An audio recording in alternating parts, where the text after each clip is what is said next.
Eto ni diocese tika izao miarahaba andao indrindra indrindra Monseigneur ary mirasoatsika rehetsikania ity taonjobily ity mba ho taonjena hahafeny fahasoavana ny fianakaviana tsirairay sy ny tenatsika kristianina tsirairay avy mandritra ny taom-pahasoava mandritra ny taonjobily manontolo efa nolazain'ny prezidanty eo moa ny mahakasika ny ezaka ataotsika hotsangam-bato amin'ny taonjobily ity nolazain'ny monseigneur teo mpanoloana ihany koa ary novakina tamin'ny evanjely sy nazavaina tao anatin'ny tokoteny teo ny teny faneva iarahantsika miainga iarahantsika mivelona teny hoe ho voninahitra ho an'ny raika nareo raha mamoabe ary izany teny faneva izany velomantsika miaraka amin'ny tombozotra pastoraly hoe ny fanamasinana ny fianakaviana ao anatin'ny fanamasinana ny fianakaviana zay eglizy kely voalohany ao anivon'ny tokantrano ka iainana n'izay hoe fiombonan-kainana amin'ny Jesosy Kristia mba hampamokatra amin'izay rehetra atao izay raha tsy miombona amin'ny fotoboaloboka isika dia tsy afaka ny hamokatra ka ny fanamasinana ny fianakaviana amin'ny alalan'izay hoe vavaky ny mpianakavy ny fidirana am-piangonana fankamasinana ny an'olahatra zany ireno miaraka amin'ny fandraisana ny sakramento dia ireo mitarika antsika amin'ny fandraisana raikitra ary rehefa mitompo moa ny biditra am-piangonana ny mpakamasina ny an'olahatra midika an'izay mahita vokatra isika na eo amin'ny ara-pikarena ao anatin'ny eglizy azy ka izay no ifanentanantsika mianakavy ao anatin'izao taonjobily misoatsika izao ny ezaka akaiky ataotsika sy fanentanana dia amin'ny alahady izao iombonana manerana ny diosesy manontolo ny fanaovana rakitra ho an'ny taonjobily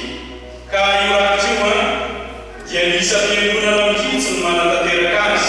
ary hisoratra amin'ny anaran'ny fiangonana rehefa mandeha efa azy amin'ny diosesy dia ny anaram-piangonana mihitsy fa tsy hitambabe hoe distrika dia koatran'izay ihany koa ny anareo atao amin'ny katedraly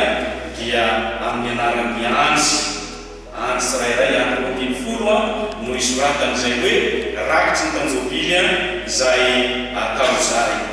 dia amin'ny alahady fankalazan'ny batemon'ny tompo io ny alahady 10 janoary vavizao aorian'izay iverinany amintsika ihany koa ny kahie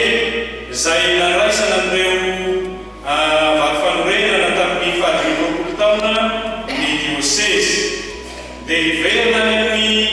eglizy tsirairay ireo kahie ireo izy ny soratra teny fanentanana ataon'ny eveka ka hosoratana amin'ray izay atao hoe anjara briky izay ataon'ny vita batemy tsirairay avy ka nitapaka tany amin'ny fiveny filankevitra diosesy dia tahaka an'izao hoe ary voariary ny anjara briky ho an'ny ray aman-dreny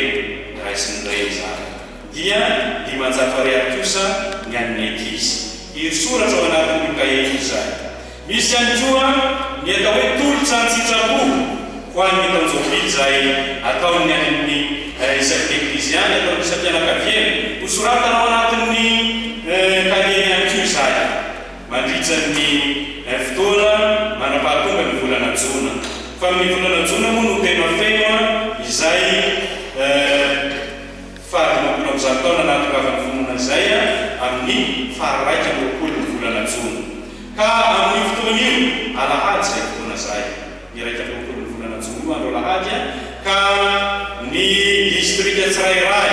amety ho atao isam-piadidiana no manao nitsidika manolotra an'ireo izay